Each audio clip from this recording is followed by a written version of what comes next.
sangat-sangat kuat sekali unsur politik. Betul. Unsur politik dan kriminalisasi yang dikatakan oleh Anies Baswedan. Bagaimana hakim itu berpikiran betul tanpa akal sehat, dia itu lebih banyak bersalah memberatkan daripada meringankan, tetapi hukumnya lebih ringan kan gitu ya. Apakah baik jaksa maupun Tom Lembong sendiri yang kalau di sidang kemarin akan mengajukan banding?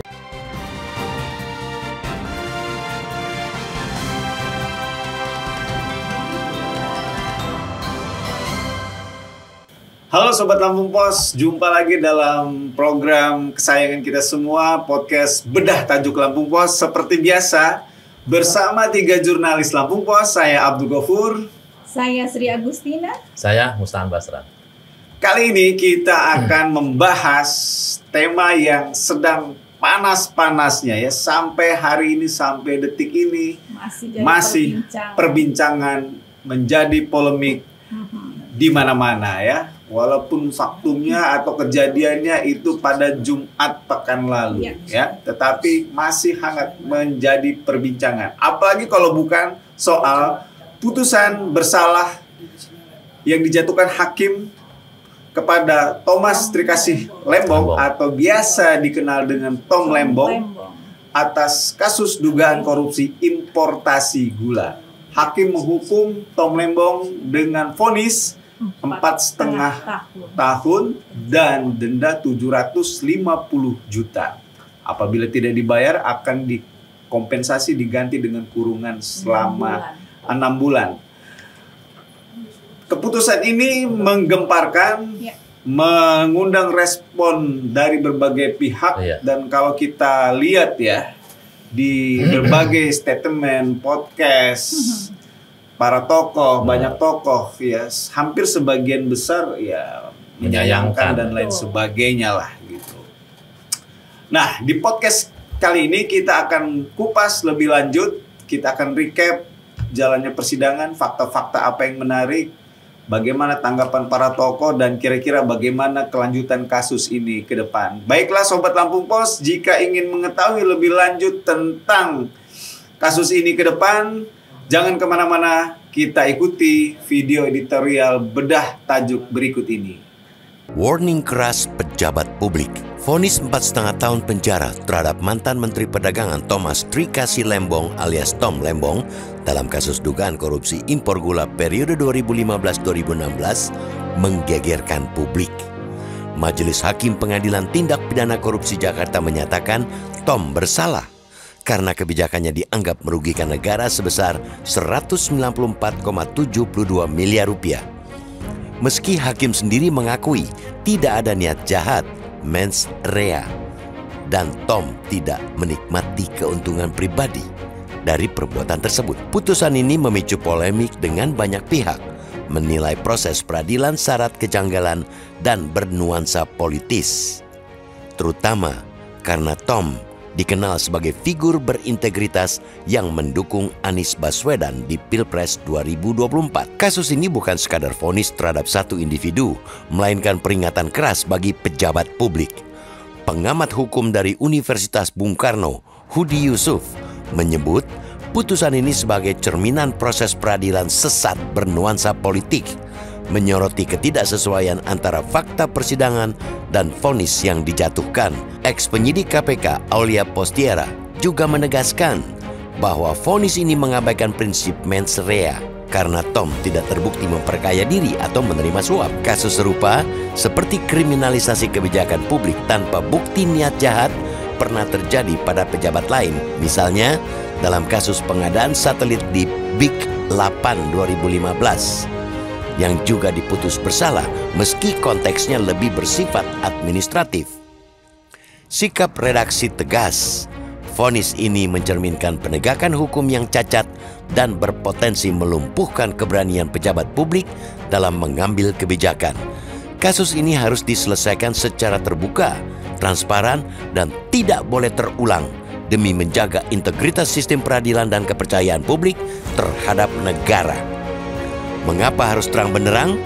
Ketidakjelasan dalam vonis Tom Lembong melemahkan logika pembuktian korupsi. ex-pimpinan KPK Saud Sitomorang menegaskan bahwa tidak adanya bukti aliran dana ke Tom menunjukkan kelemahan logika hakim. Jika kebijakan publik yang diambil dengan itikat baik bisa dikriminalisasi, pejabat publik akan hidup dalam ketakutan, takut mengambil keputusan strategis. Anies Baswedan yang hadir di sidang menyatakan jika kasus seterang benderang ini bisa dikriminalisasi, bagaimana nasib jutaan warga negara lain? Keadilan yang kabur hanya akan meruntuhkan kepercayaan publik pada hukum. Mengapa tidak boleh terulang? Proses peradilan yang cacat seperti ini menciptakan presiden berbahaya. Mantan Wakapolri Ugroseno menyoroti kejanggalan dalam sidang di mana kewenangan Tom sebagai menteri diabaikan. Jika pejabat publik terus dihantui ancaman kriminalisasi, inovasi kebijakan akan terhambat dan negara akan stagnan. Ex-sekretaris Kementerian BUMN Said Didu memperingatkan bahwa logika hakim yang menganggap keuntungan swasta sebagai kerugian negara tanpa bukti kuat dapat menghukum pejabat yang tidak bersalah. Dampak pada masyarakat dan institusi, vonis ini tidak hanya merugikan Tom Lembong, tetapi juga mengguncang kepercayaan publik terhadap sistem peradilan. Anies Baswedan memperingatkan, jika kepercayaan pada sistem hukum runtuh, maka negeri ini yang runtuh. Ketakutan pejabat untuk bertindak akan menghambat pembangunan, sementara ketidakadilan yang dirasakan publik memperlebar jurang ketidakpercayaan terhadap pemerintah. Kasus ini juga membuka peluang penyalahgunaan hukum untuk kepentingan publik yang dapat merusak demokrasi. Solusi dan langkah ke depan, pertama, Kejaksaan Agung dan Pengadilan harus membuka kembali kasus ini secara transparan, melibatkan audit independen untuk memastikan fakta dan bukti diperiksa ulang. Kedua, pemerintah perlu memperjelas pedoman hukum terkait kebijakan publik agar tidak mudah dikriminalisasi. Ketiga, reformasi sistem peradilan pidana harus digalakkan untuk memastikan independensi hakim dan jaksa bebas dari tekanan politik. Terakhir, publik harus terus mengawal kasus ini, mendesak banding yang diajukan tim hukum Tom dilaksanakan dengan adil. Kasus Tom Lembong adalah cermin buramnya penegakan hukum di Indonesia. Redaksi menyerukan agar pejabat publik dilindungi dari kriminalisasi yang tidak berdasar dan sistem peradilan diperbaiki demi keadilan sejati. Negara tidak boleh membiarkan hukum menjadi alat politik karena itu akan menghancurkan fondasi demokrasi dan kesejahteraan rakyat. Berita teraktual, terpercaya dan terlengkap di Lampung. Dari politik, ekonomi hingga lifestyle, kami memiliki semua yang Anda butuhkan untuk tetap update. Saksikan Ruang Curai setiap Senin sampai Jumat jam 1 siang hanya di Metro TV Lampung.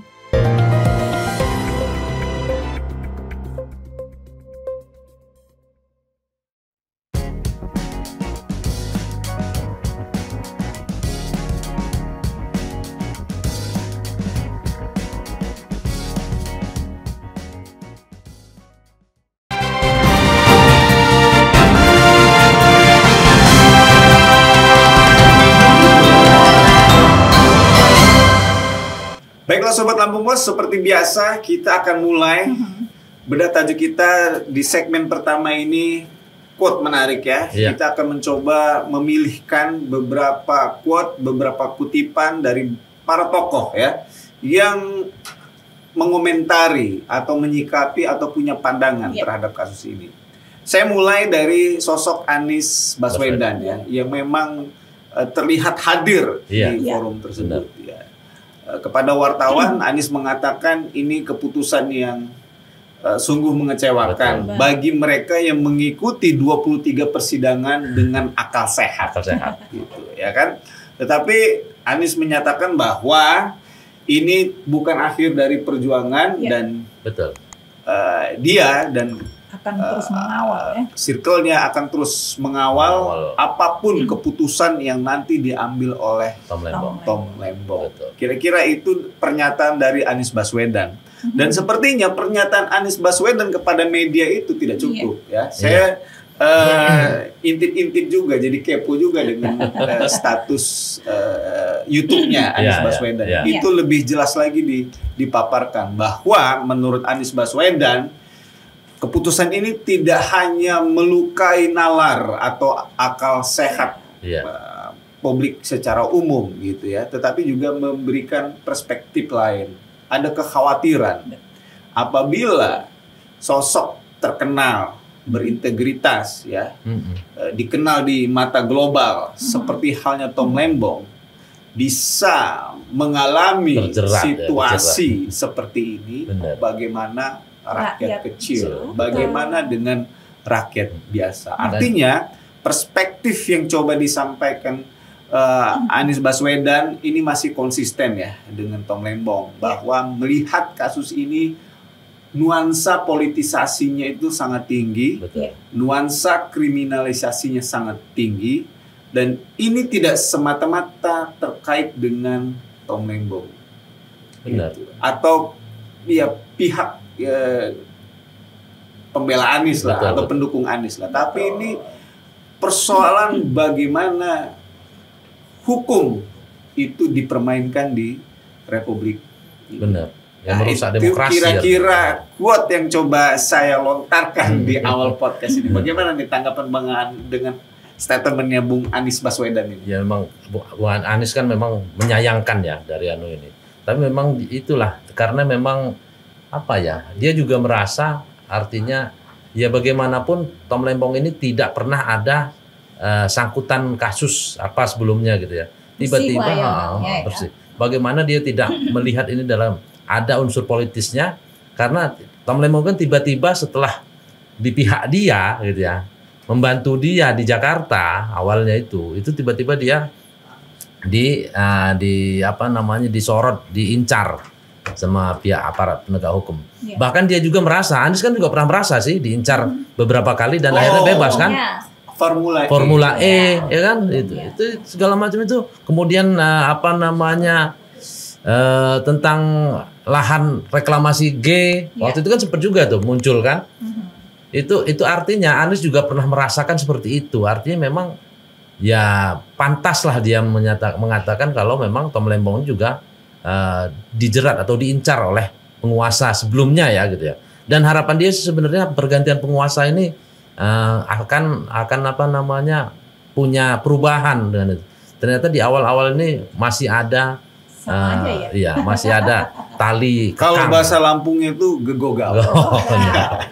Nah, Mbak Cici bagaimana tanggapannya dengan statementnya Bung Anies Baswedan? Sebelum saya menanggapi Bung Anies ya tadi statement, saya sendiri merasa sangat kecewa karena kita sebelumnya di podcast sebelumnya saya punya prediksi dengan paparan yang ada.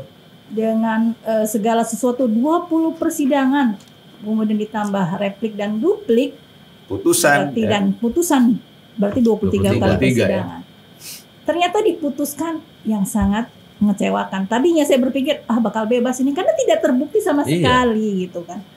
Tapi ternyata hakim punya persepsi atau pandangan yang berbeda dari kasus ini, dan ini menjadi perbincangan hangat. Makanya sangat wajar kalau Anies Baswedan menyatakan kecewaannya. Mungkin sama dengan saya.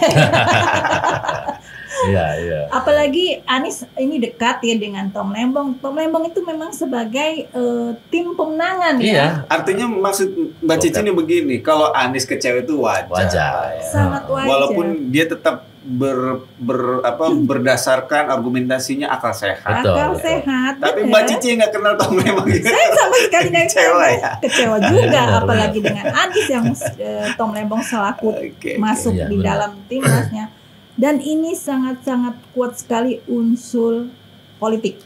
Unsur politik dan kriminalisasi yang dikatakan oleh Anies Baswedan adalah bukti ya kita melihat. Dan perjuangan ini mungkin tidak hanya di sini, pasti akan ada tahapan selanjutnya. Oke, itu dari sosok Anies ya. Sekarang kita coba cari tokoh lain. Oke lah gitu ya. Oke lah Anies ya. Anies gitu wajar seperti kata Mbak Cici tadi ya. Bang An punya siapa? Wajar. Nah ini mantan Wakapolri, Jenderal Ugroseno ya. Itu juga melihatnya dengan menyayangkan. Yang gitu juga hadir di persidangan. Yang juga hadir di persidangan. Dia menyatakan seperti itu. Ini artinya apa namanya kata mantan Wakapolri itu menyatakan bahwa dari awal, sejak awal sampai vonis itu memang ada kejanggalan di perjalanan kasus Tom Lembong ini gitu ya. Atau mungkin ya kita nggak tahu ya, karena ini memang ditangani langsung oleh kejaksaan. Dia sebagai Wakapolri mungkin, tapi saya yakin lah Pak Jenderal ini objektif dalam melihat, karena dia punya ilmu tentang apa namanya hukum pidana dan hukum acara pidana kan gitu ya. Jadi wajar dia menyatakan seperti itu. Karena apa? Ini bahkan betul yang seperti yang kita bicarakan kemarin gitu loh. Ini ada posisi ini ada di tangan hakim terakhir ya. Artinya bola panas memang di hakim. Setelah kita segala macam jaksa menuntut ini, dia tidak, kan nggak mungkin juga jaksa narik tuntutan karena udah tuntutkan gitu ya. Itu ini adanya di hakim gitu. Ternyata hakim majelis menetapkan bahwa itu bersalah gitu loh. Ini korupsi. Artinya memang yaitu pandangannya Jenderal ini bahwa kejanggalan-kejanggalan itu mestinya bisa ditutup oleh majelis dengan sikap yang baik lah seperti itu ya, mestinya dengan objektif dan dengan nalar lah untuk melihat hal itu gitu. Nah, seperti itu sebenarnya. Hakim menyatakan juga bahwa dia tidak punya niat jahat ya, katanya gitu. Tapi tetap dihukum ya. Tetap dihukum 4,5 tahun. Walaupun saya melihat juga, karena kalau misalnya hakim menyemakati lah ya tuntutan jaksa, ya harus memutus, itu tidak boleh lebih rendah 2/3 dari tuntutan. Gitu. Jadi kalau dihitung-hitung ya memang 4,5 ini adalah batas angka minimal yang bisa diambil dari tuntutan sendiri kan sudah 7 tahun. Betul. Jadi bukan, sekitar 4,5 lah gitu. Bukan 4,5 itu menuju 2029. Itu analisis netizen. Analisis netizen ini angka 4,5 ini kayaknya cocok loginya ke 2029. Biar dia tidak dan mantan Kapolri juga melihat bahwa sikap Tom Lembong itu kebijakan loh, gitu loh. Dia melihat itu Tom Lembong ini melakukan kebijakan, artinya jangan buru-buru dilakukan pidana, betul, gitu loh. Makanya itu juga salah satu kejanggalan yang diungkapkan dia. Gitu. Itu dari Bang Aan. Sekarang giliran Mbak Cici nih. Siapa nih narasumber yang akan di-quote? Saya lebih ke tokoh akademisi ya. Akademisi.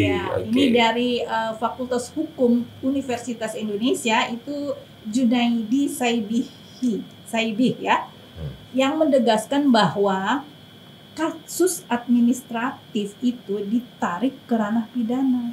Ini kan kasus yang menjerat Tom Lembong itu lebih ke administratif. Betul. Salah kebijakan. Iya, kebijakan.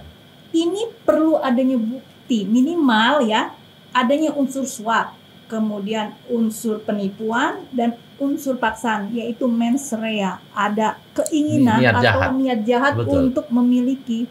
Nah, kalau semuanya ini tidak ada, maka seharusnya bukan di ranah pidana. Tetapi masuk ke ranah kebijakan administrasi secara tata usaha negara atau perdata. Ini menurut Junaidi Saibih, pakar dari Fakultas Hukum Universitas Indonesia. Gimana nih? Ya itu ya, itu apa namanya, pandangan dia mungkin memang pandangan dari pikiran akademisi ya. Gitu. Tapi beda dengan saksi ahli yang dari Universitas Airlangga yang akhirnya dilaporkan oleh tim kuasa hukum Tom Lembong bahwa dia mengatakan dusta di bawah sumpah dalam sidang itu. Itu kan ya. Artinya memang akademisi ini sekarang juga mulai terlihat ya, akademisi terpecah ya. Dengan satu kasus akademisi ini banyak terpecah gitu loh. Jadi sesuai dengan tafsir dia sendiri, keilmuan sesuai dengan tafsir dia gitu. Enggak cuman ini. Cuman memang khusus Tom Lembong ini sepertinya memang ada beberapa akademisi yang bertolak belakang dengan titipan gitu atau sudut pandang yang berbeda ya.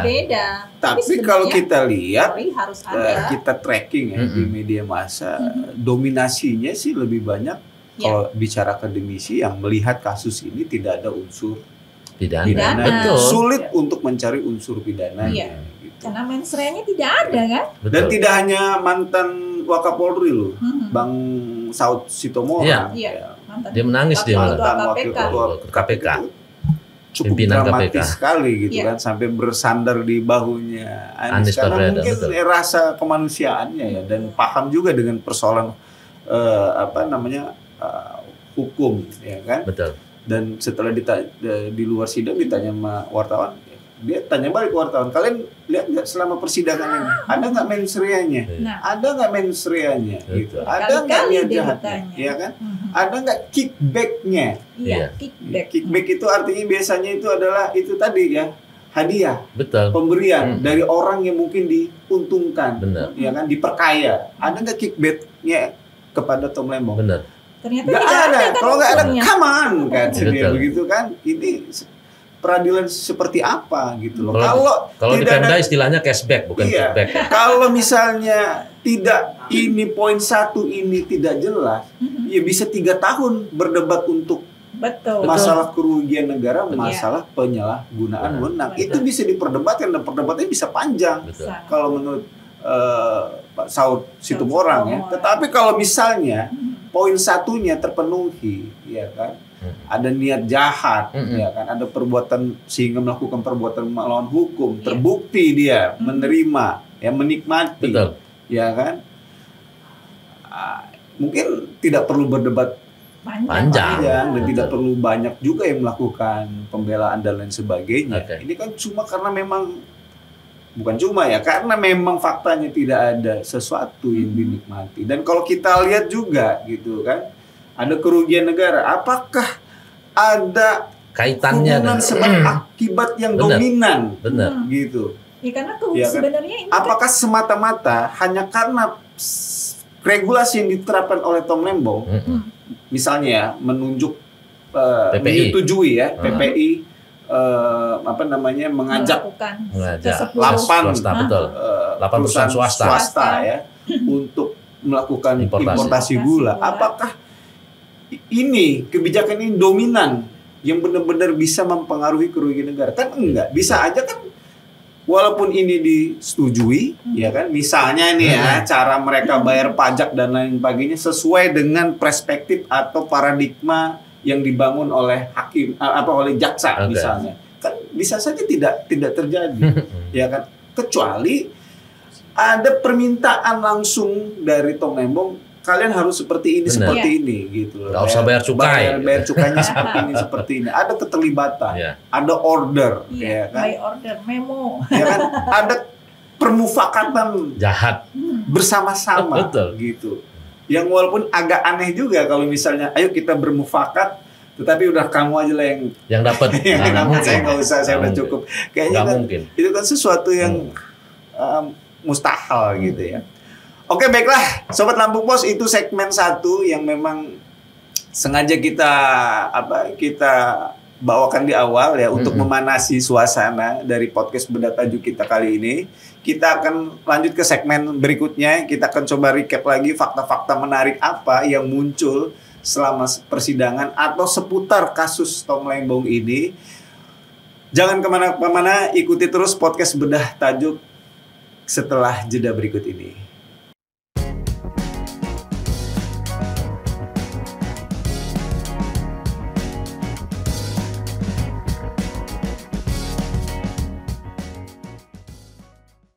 Oke pemirsa, kembali lagi ke dalam podcast Bedah Tajuk terkait dengan vonis Tom Lembong. Kali ini di segmen kedua kita membahas tentang fakta-fakta menarik yang terjadi selama persidangan. Yang terakhir ada hari Jumat kemarin adalah vonis hakim yang membuat Tom Lembong itu dijerat 4,5 tahun penjara akibat kasus importasi gula. Nah, kalau saya mengambil dari beberapa sumber ya, boleh disebutkan ini ya, dari Detikcom misalnya, bahwa hakim tetap menghukum Tom Lembong meskipun mengakui Tom Lembong tidak menikmati hasil atau tidak merasakan adanya aliran dana yang masuk ke rekening Tom Lembong. Ini sangat menarik karena korupsi itu pertama adalah mens rea, kemudian intinya adalah mengayakan memperkaya diri sendiri. Kalau ini tidak ada aliran dana yang masuk ke rekening Tom Lembong, kemudian hakim memutuskan itu salah dan termasuk dengan korupsi, ini seperti apa? Itu loh pertanyaannya. Iya, benar. Kemudian juga yang menjadi unik juga, hakim mengoreksi tadi kan dikoreksi kerugian negara. Kalau jaksa itu adalah 571 miliar. Itu jaksa. Kemudian ketika hakim memvonisnya menyatakan hanya 197 miliar. Artinya memang dari kerugian negara saja memang sudah ada perbedaan. Kemudian tetap walaupun tidak ada aliran dana yang masuk, tetap disangkakan dengan korupsi. Makanya vonis 4,5 tahun. Iya, 4,5 tahun penjara. Ya. Bagaimana menurut Bung Arboni? Iya, saya juga baca berita itu dan beberapa risalah di pengadilan. Ya. Memang ada beberapa poin yang menurut perspektif hakim ya itu hampir ya sama lah dengan jaksa, bahwa Tom Lembong itu salah secara regulasi, ya kan? Dia memutuskan untuk mengimpor gula, ya kan? Dengan padahal di rapat 2012 itu ada kesepakatan bahwa kita tidak akan impor karena dalam kondisi surplus. Kemudian hakim juga menilai selama persidangan Tom Lembong itu sebenarnya menyadari atas kebijakan yang dia ambil, yang dia putuskan. Iya. Gitu. Dan sebenarnya ada beberapa poin yang menarik yang disampaikan hakim dan itu menggelitik juga bagi saya, bahwa kebijakan Tom Lembong itu bernuansa ekonomi kapitalis gitu kan, dan tidak menguntungkan petani lokal. Gitu ya. Betul. Dan ya hakim menyampaikan bahwa risalah ini cukup panjang, ya kan? 1000 halaman. 1000 halaman gitu kan, tetapi hanya bagian-bagian poin-poin penting saja yang disampaikan. Betul. Tapi saya sih kalau melihat sebenarnya hakim ini juga dalam kondisi tidak yakin ya. Mungkin tidak yakin ragu-ragu secara ya ragu-ragu artinya. Kalau benar-benar yakin 11-12 dengan jaksa, kenapa harus turun gitu? Kenapa tidak 7 tahun atau 6,5 tahun, 6 tahun, 5,5? Kenapa mesti 4,5 gitu kan? Apalagi sebagai tersangka dalam persidangan, Tom Lembong sama sekali tidak pernah menyatakan menyesal, dan biasanya kan sikap terdakwa itu kan juga bagian pertimbangan hakim untuk meringankan. Tapi kan Tom kekeh dia tidak merasa bersalah, dan dari sisi kebijakan pun dia tidak setuju kalau dia melakukan kebijakan yang salah. Karena dia sudah berkoordinasi importasi gula dan lain sebagainya ya. Jadi memang agak ya itu tadi ya, kalau kita pakai akal sehat itu memang agak tergelitik akal sehat ya saya dan mungkin ya sebagian orang juga untuk membaca vonis hakim ini. Yang lebih menggelitik itu ini. Jadi dari 7 ke 4,5 itu artinya ada 2,5 dipotong hakim ya. Itu hanya 3 alasan hakim memotong itu. Bisa 2,5 tahun tuh dipotongnya. Yang pertama bersikap sopan, yang kedua tidak pernah dipidana, ya kan? Yang ketiga itu mengakui ada melakukan kebijakan itu, apa gitu ya? Melakukan kebijakan itu, kebijakan itu memang dia menyatakan dia melakukan kebijakan itu. Dan hanya dengan 3 poin ini turunnya bisa 2,5 tahun kan gitu ya. Artinya memang hakim ini sebenarnya padahal yang memberatkan itu banyak. Saya lihat ada 4 atau 5 item ya memberatkan itu. Antara memberatkan dengan meringankan itu aja perbedaannya cukup besar ya gitu loh. Mengapa yang memberatkan lebih banyak, yang meringankan lebih sedikit, tapi kok diturunkan setengahnya? Artinya memang hakim ini kayak orang memandang asal nih kan gitu kan ya. Atau mungkin ya kalau di maksimalin ya nggak enak juga. Ya itu makanya kan gitu. Dia mau ada nurani juga. Atau dia juga mau lebih dari 7 tahun karena kan Karena kan faktanya hakim menyatakan yang memberatkan itu ada 4 atau 5 item ya, kan. Ada 5 yang meringankan hanya 3 item ya, gitu. Salah satunya karena dia tidak mengakui kesalahan. Dia ragu juga, dia ragu juga. Pada saat memberatkan mungkin jadi sorotan. Padahal dengan turun 4,5 ini pun dia jadi sorotan hakim ini gitu. Sorotan. Apalagi kan gitu, tidak ada niat jahat semata-mata. Niat jahatnya tidak dikeluarkan ya. Kemudian juga dari permufakatan itu dengan baik hatinya Tom Lembong itu hanya menguntungkan orang. Iya. Dia sendiri bukan tidak orang mau. loh, ini korporasi. Iya, artinya kan kalau ada permufakatan biasanya gitu, kita bertiga mufakat nih, gitu kan ya. Ya udahlah, untungnya untuk kamu orang 2 aja. Saya enggak, kan nggak mungkin kalau kayak gitu kan gitu loh. Secara akal sehat, secara logika itu kan nggak mungkin gitu loh. Walau masa kita udah sama-sama dosanya sama, berbuat dosa sama, tiba-tiba ya udahlah untungnya untuk kalian aja, kan nggak mungkin kan. Masa saya tanggung dosanya aja gitu. Hebat amat jadi superhero dia kan gitu loh. Atau mungkin ada fakta yang lain yang bisa diulas Bung Ago? Oke, ya saya hanya mengamati suasana persidangan ya. Kan itu di live streaming kan. Ya. Sidang putusan ya. Ya saya nontonnya sampai deg-degan itu.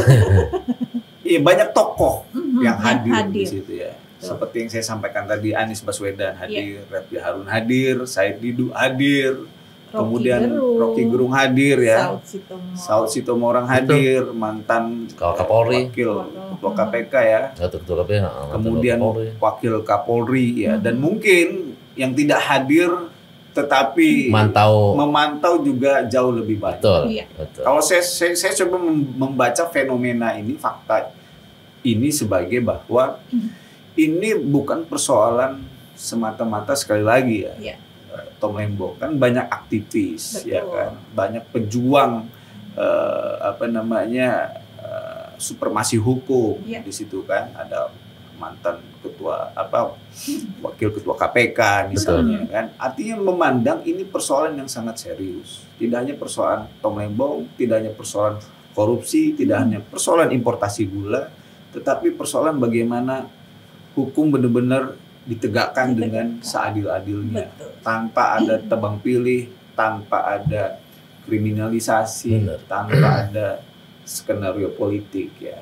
Dan itu sebenarnya bisa memberikan rasa nyaman mungkin bagi hakim untuk memutus kasus ini seadil-adilnya. Dan mungkin itu juga efeknya kan, jadi dari 7 jadi 4,5. Nah itu juga jangan-jangan gitu bisa juga. Bisa jadi seperti gitu itu kan? Iya, jangan-jangan gitu juga ya. Jadi hakim itu juga karena dia sudah karena dia sudah dilempar bola api oleh kejaksaan, jangan-jangan hakim ini juga mau ngelempar lagi nih hakim pengadilan tinggi kan gitu loh. Jangan kita dong yang kena apinya kan gitu.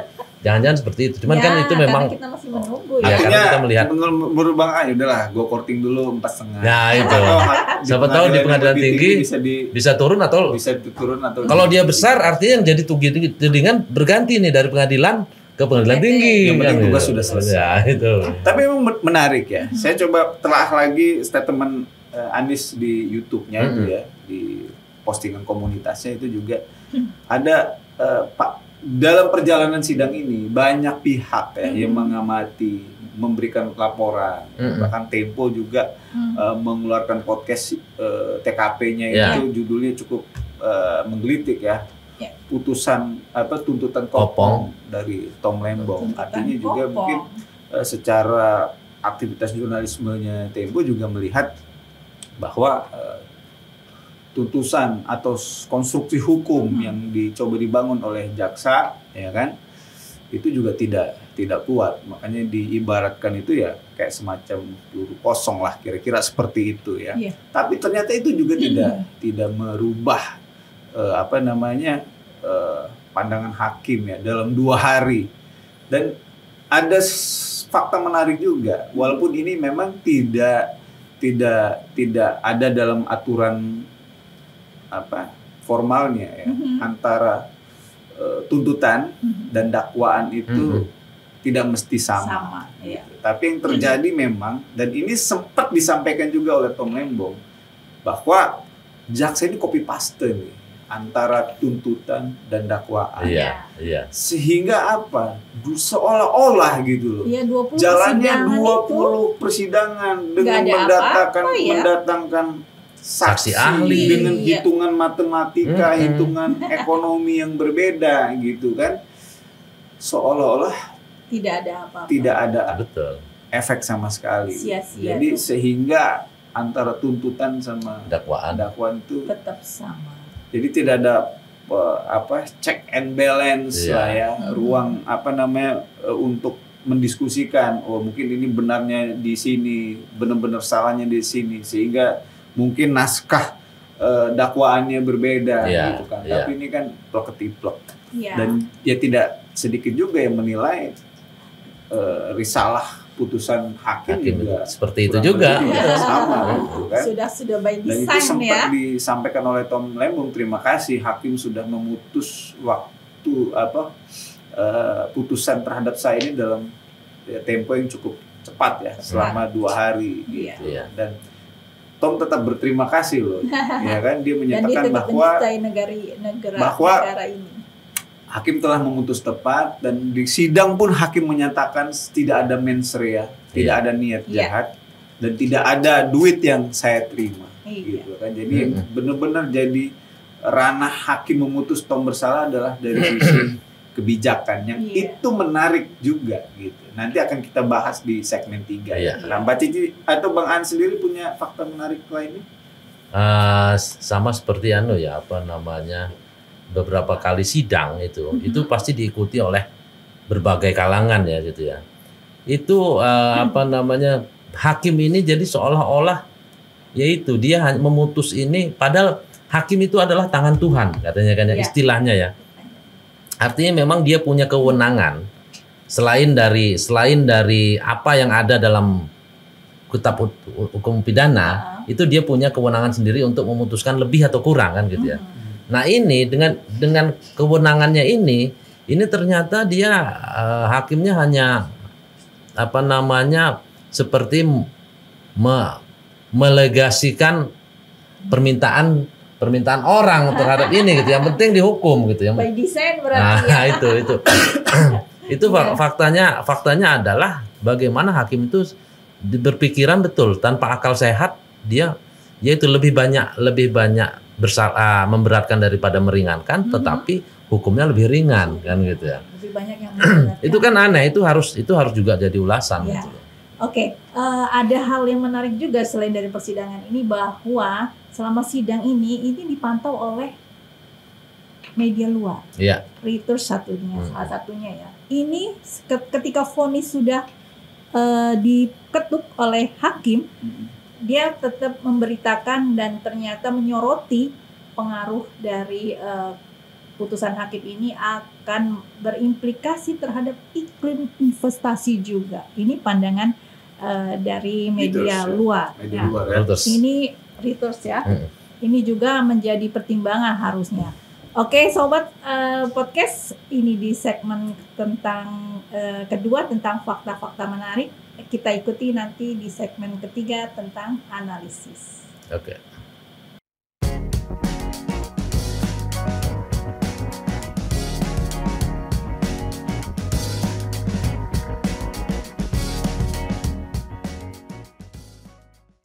Baik pemirsa, kita kembali lagi ke podcast Bedah Tajuk Lampung Pos.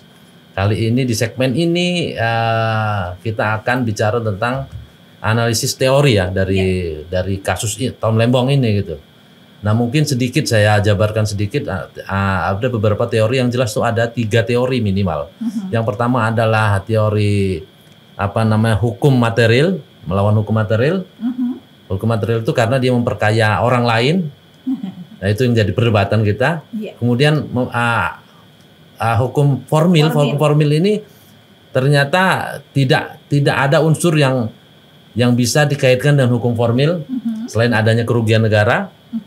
Yang ketiga adalah mens rea. Ternyata hukum pidana ini sekarang, pidana korupsi itu bukan menghilangkan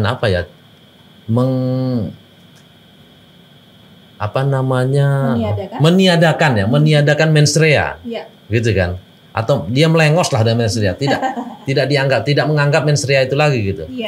Itulah yang bisa kita pahami di persidangan itu, karena memang ternyata di hukum material itu dia ada pemufakatan yang untuk permufakatan jahat untuk memperkaya orang lain gitu, tanpa harus memperkaya dia kan gitu ya. Itu yang dibacakan oleh hakim di putusan itu. Kemudian di hukum formil, sebenarnya di hukum formil itu adalah pelanggaran-pelanggaran yang tertera dalam undang-undang atau aturan-aturan tentang korupsi itu sendiri gitu ya.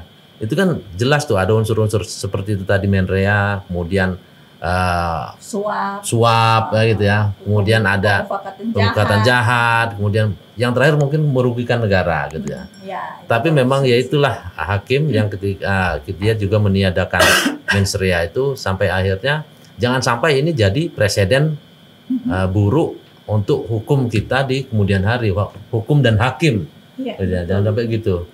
Nah, itu mungkin sekedar ulasan pembuka dari saya gitu ya tentang. Ini mungkin bisa menjadi semacam presiden dan sebagai jebakan ya nanti ya sebagai pejabat publik. Ada mens rea, tidak ada mens rea, yang penting kalau pesanannya salah ya salah gitu. Ya artinya nanti begini, ketika seseorang menjabat mendapatkan amanah menjadi pejabat publik dan dia harus melakukan regulasi, maka dia akan pikir-pikir, nanti kalau saya melakukan ini akan kena jerat seperti ini. Jadi akhirnya ya sudahlah, cari aman aja, meneng-meneng wae. Nggak ada gebrakan. Tidak ada gebrakan, sesuai alur saja. Dan ini kan akan membahayakan. Apalagi kondisi perekonomian kita ini lagi membutuhkan support untuk lebih bangkit lagi dan membuat terobosan-terobosan di dalam gerakan-gerakan. Betul. Tidak ada pembangunan kita kan. Gitu. Ya akan muncul fenomena fear of criminalization. Akan ada muncul fenomena di birokrat kita ketakutan untuk melakukan inovasi kebijakan gitu, karena itu bisa berpotensi pada yang jeratan hukum. Jeratan hukum gitu kan. Dan sebenarnya bisa juga kita lihat dari teori restoratif justice ya, dimana sebenarnya kalau misalnya nih tidak ada untuk Tom Lembongnya sendiri ya, karena dia tidak menikmati dan lain sebagainya, artinya kan sebenarnya tidak serta merta hukumnya sifatnya punishment ya, tapi bisa jadi ya lebih kepada pemulihan kebijakan. Kalau memang misalnya ada hitung-hitungan yang tidak sesuai, kan masih ada peluang untuk mengembalikan, ya kan, memulihkan keuntungan negara. Toh duit itu tidak kemana-mana kan, bisa dipulihkan. Ya kan? Tapi ya tampaknya kan ini tidak dilakukan muncul, ya, tidak dilakukan gitu. Dan yang paling kalau dalam sikap editorial Lampung Pos jelas ini akan menjadi semacam putusan ini akan menjadi semacam alarm, warning bagi yang pejabat. Begitu keras bagi pejabat gitu, untuk hati-hati ya, apalagi untuk kebijakan imporan ini gitu. Saya coba ambil fakta menarik ya, bahwa Indonesia itu tidak pernah bisa lepas dari yang namanya kebijakan importasi. Bahkan untuk importasi gula saja, kita itu bisa jadi negara dengan jumlah kuota impor terbesar di dunia, barang-barang Tiongkok, Cina. Dan itu sebenarnya fenomena sudah terjadi dari zaman dahulu kala. Benar. Dan kalau kita lihat data BPS di kurun waktu 2014 sampai 2023, yaitu kita selalu impor.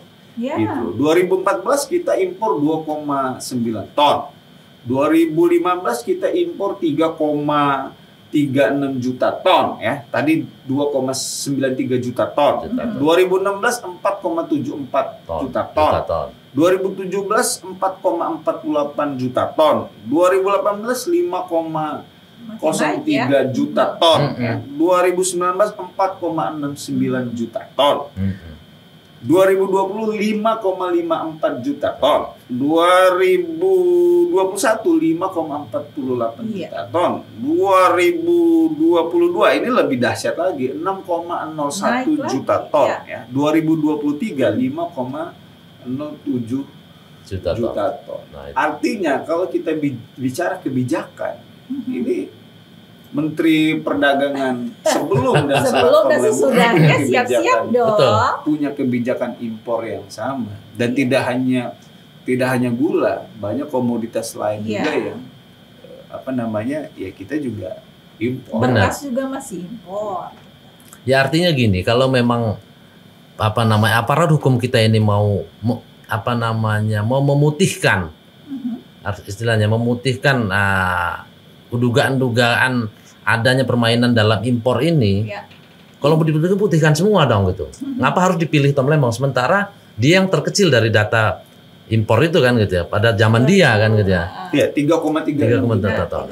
Sementara yang pada 4, 6, ya makanya artinya kan gitu. Tapi kalau memang aparat hukum itu menilai atau pemerintah menilai, karena aparat hukum itu kan juga tetap di bawah oleh presiden kan gitu ya. Iya.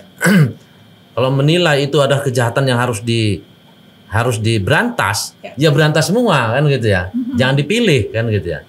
Nah, kalau ada kekhawatiran presiden buruk nanti ke depan pejabat itu bakal kena jebakan jeratan hukum dari inovasi yang dilakukannya itu kan gitu ya. Artinya memang pejabat publik nanti juga tidak akan melakukan gerakan-gerakan untuk pembangunan zero development atau gitu ya. Cari aman aja. Nah, apakah ini yang diharapkan oleh Presiden Prabowo gitu loh? Ya implikasinya memang benar-benar bisa jadi tsunami ya. Iya. Bahwa kebijakan kalau tidak tepat gitu kan, atau ditafsirkan berbeda, itu kita belum bicara tidak tepat. Bisa jadi kebijakannya tepat, karena sampai detik ini Tom Lembong selalu berkoordinasi, membela dirinya, dia tidak melakukan kebijakan yang salah. Iya. Dan kalau saya dikembalikan pada periode waktu yang sama, dihadapkan dengan situasi yang sama, saya tetap akan melakukan kebijakan yang sama. Gitu loh. Artinya Tom sampai detik ini pun tidak menganggap kebijakannya salah. Betul. Apalagi kalau kebijakannya benar-benar salah. Karena yang tidak salah pun atau merasa tidak salah itu bisa create, ditafsirkan menjadi kebijakan yang salah. Penafsiran pidana korupsi yang demikian longgar ini akan berimplikasi luar biasa sekali ke depannya. Gitu. Bisa jadi alat politik, alat menyerang, alat menjebak, alat mengunci, ya dan lain sebagainya lah. Dan ini yang sebenarnya tidak diinginkan oleh tokoh-tokoh yang hadir di sidang terakhir itu. Jadi ini sekali lagi bukan persoalan Tom Lembong, tapi bagaimana penegakan hukum sebenar-benarnya, seadil-adilnya, supaya tidak terjadi yaitu tadi ya bias, longgar. Ini menjadi sesuatu yang bisa dipermainkan ke depannya. Kalau seorang Tom Lembong saja bisa dibeginikan, apalagi orang lain gitu. Dan yang lebih menarik lagi sebenarnya, kalau kita bicara menurut hakim ini salah kebijakan, sekali lagi Tom Lembong adalah menteri teknis. Iya. Dia adalah menteri teknis. Bukan Menko, bukan Menko. Dan bukan pemegang mandat visi menjalankan program. Yang punya program tetap presiden. Iya. Ya kan, programnya presiden dikoordinasikan oleh Menko dan dijalankan oleh menteri teknis. Jadi kebijakan Tom Lembong ini adalah kebijakan pemimpin saat mungkin kalau apalagi arah kebijakannya juga tidak berubah. Kalau kita lihat data yang kita cuplik dari BPS tadi, impor. Kebijakannya tidak. Makanya mungkin kebijakan Tom Lembong waktu itu, dia koordinasi sama Menko, tapi mungkin dia tidak koordinasi dengan Perdana Menteri mungkin pada saat itu ya. Perdana Menteri nggak tahu gitu. Tapi dia berkoordinasi dengan Presiden kala itu. Bahkan dia bertemu dengan 4 mata ya, kalau sesuai fakta persidangan. Dan itu mendapat restu Tom Lembong untuk mengimpor gula untuk menjaga kestabilan harga. Karena itu harga lagi fluktuatif dan dikhawatirkan akan mengganggu masyarakat. Pertanyaan yang menarik selanjutnya nih, apakah baik jaksa maupun Tom Lembong sendiri yang kalau di sidang kemarin akan mengajukan banding atau karena kalau di Jumat kemarin kan masih pikir-pikir, keduanya pikir-pikir. Kalau saya pribadi, saya sih berharap ya Tom Lembong tetap untuk melakukan banding, ya, perlawanan. Jangan. Dan kalau saya sih, menurut saya harapan terbesar mungkin dari masyarakat itu adalah ada keberpihakan pemerintah terhadap keadilan ini gitu loh. Jangan salah, karena ini juga akan menjebak dari program-program dari pemerintah yang akan datang gitu loh. Jangan sampai karena atas kasus ini semua program yang direncanakan oleh Presiden Prabowo akan gagal karena menteri-menteri teknisnya ragu untuk melakukan itu gitu. Atau mereka punya keyakinan ya, enggak juga sih kan nggak berseberangan. kan nggak ditarget itu kan yang ditargetkan situ. Memang iya bukan sih. Kita begitu. Memang ya modelnya zaman presiden sebelumnya mungkin yang berseberangan. Mungkin yang presiden sekarang ini tidak ada lagi yang seperti itu. Ya kalau saya sih tetap berharap kepada hakim. Ya, kalau saya tetap berharap kepada hakim. Ya kita berkaca dari kasus vonis yang 300 triliun itu. Harvey Mois ya kan, yang tadinya divonis ringan, divonis lebih berat. Artinya masih ada harapan di pengadilan selanjutnya, di tingkat selanjutnya, di hakim pengadilan tinggi selanjutnya itu keadilan mungkin bisa ditemukan ya. Paling tidak selaras dengan apa yang ada di masyarakat.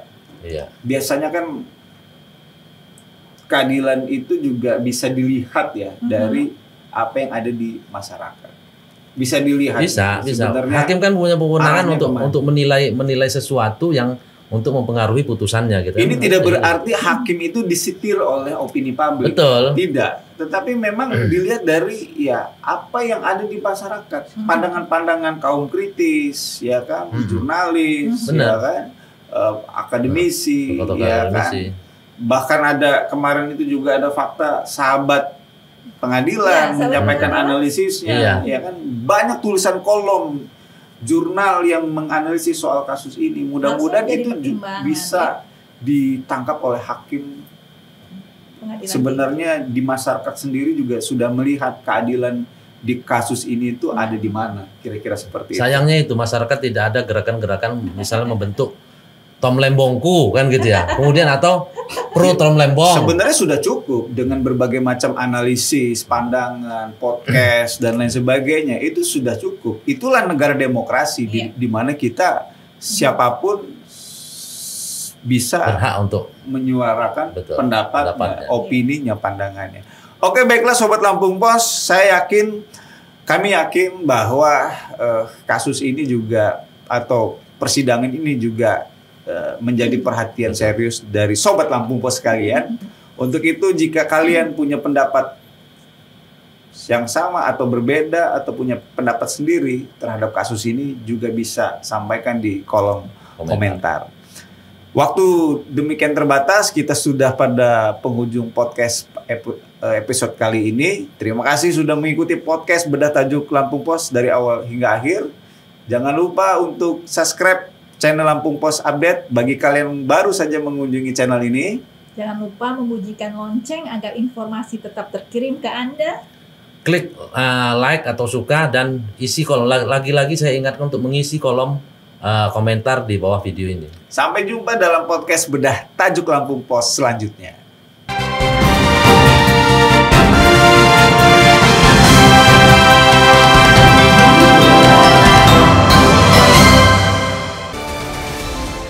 Berita teraktual, terpercaya dan terlengkap di Lampung. Dari politik, ekonomi hingga lifestyle, kami memiliki semua yang Anda butuhkan untuk tetap update. Saksikan Ruang Curai setiap Senin sampai Jumat jam 1 siang hanya di Metro TV Lampung.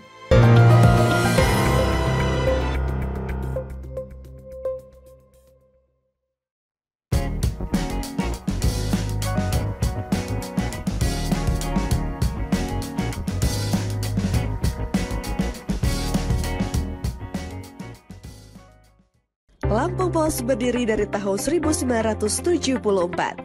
Telah menjadi sumber informasi terpercaya bagi masyarakat Lampung selama lebih dari 4 dekade. Berawal dari surat kabar cetak, Lampung Pos terus beradaptasi dengan perkembangan zaman. Menyongsong era digital 5.0, Lampung Pos terus berbenah diri untuk tetap relevan. Dengan adanya platform digital, Lampung Pos menyajikan informasi yang akurat, objektif, dan berimbang, serta memperluas jangkauan pembaca. Lampung Pos dapat diakses melalui sosial media, laman Facebook, Instagram, dan TikTok. Lampung Pos memiliki One Click, koran cetak dan digital, Metro TV Lampung, Radio Sai 100 FM, Lampos Event Organizer, dan Lampos Publishing. Lampung Pos, jendela informasi Lampung.